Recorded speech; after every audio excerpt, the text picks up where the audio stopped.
Hi. So I've decided I'm going to go ahead and make a little tutorial for putting together a print book design in Adobe InDesign, um, which is something I have done twice now, trial and error both times, but it's really not that bad. So you're going to open up Adobe InDesign. I'm going to make a new file. Now, I'm going to set my book size right off the bat. In my case, that's going to be 5¼ inches by 8 inches. Make sure you set this to inches, not pixels. And this size is specific to whatever print size you choose with Amazon or with Ingram Spark or with whatever print service you end up using. It's something you can change later, but it really is kind of good to have it when you start. Again, don't stress it if you don't know your book size. You can change it later. My page count, I found that it's easier to start with a high number of pages because you can always delete them later. It's just easier than adding them. So I've done 600 pages. I know that's more than enough. Facing pages, make sure that's checked. And then primary text frame, make sure that's checked. So we're good. All this other column and gutter and margin stuff, kind of just leave it default for now.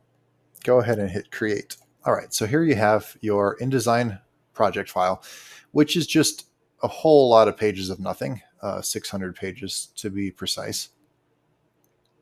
So yeah, go to your window workspace, make sure that book is selected. That's just kind of the easiest workspace to operate with.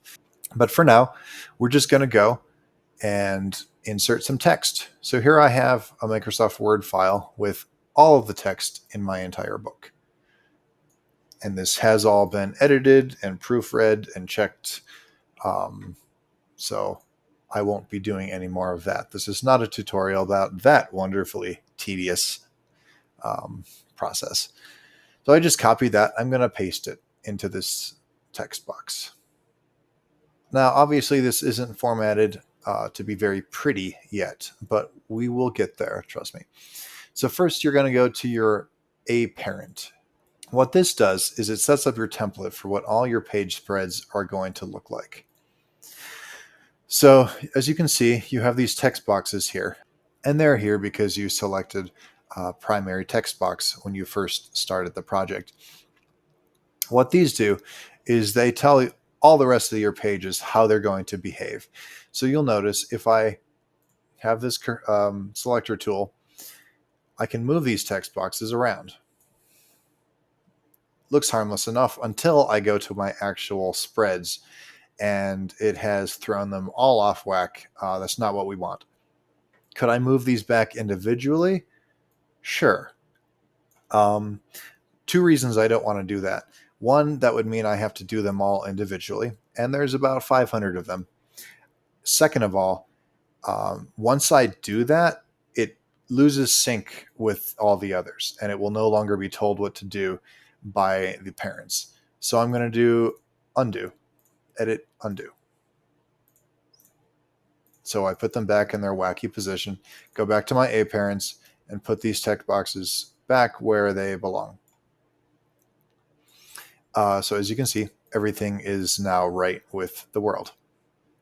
However, what I am going to do is adjust the gutters a little bit. Of course, the inside of each page is going to require a little bit more room because your paper is going into the binding back there.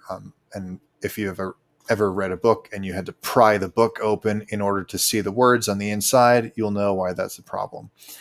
So you want just a little more room. So I'm just going to push it out until it says width 4 inches. Again, this is something you can change later. You most likely will change later because you'll get a template from Amazon or from Ingram Spark or from whatever printing service you are using, and it will have some basic guidelines on what the dimensions should be. So now if you go to your pages, you'll see that there's now a little bit larger gap on the inside than there is on the outside, and that's about what we want to see. Go back to your parents, and one thing more we're going to do is put some little text boxes up here. I'm just going to zoom in so you can see what I'm doing. I use my text tool and put a little box up there. Go ahead and click on type and then insert special character, markers, current page number.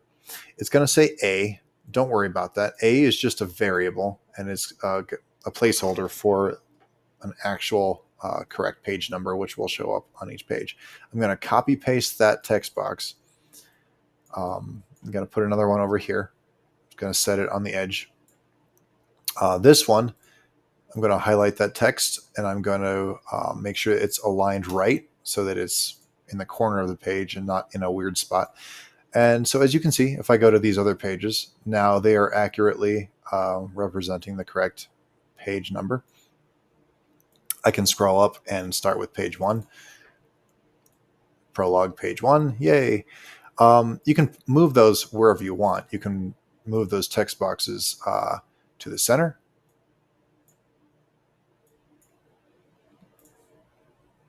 Move it to the center. Just make sure if you do that, that you highlight that text and you align it in the center again, so that all the numbers, regardless if it ends up being 1 digit or 3 digits, once you get into the hundreds, it'll always be centered. And so now we're looking good. And so now you have a whole bunch of pages with text and page numbers, which you could print. You probably don't want to yet. You want to look a little better than this. And we will get to that in the next video.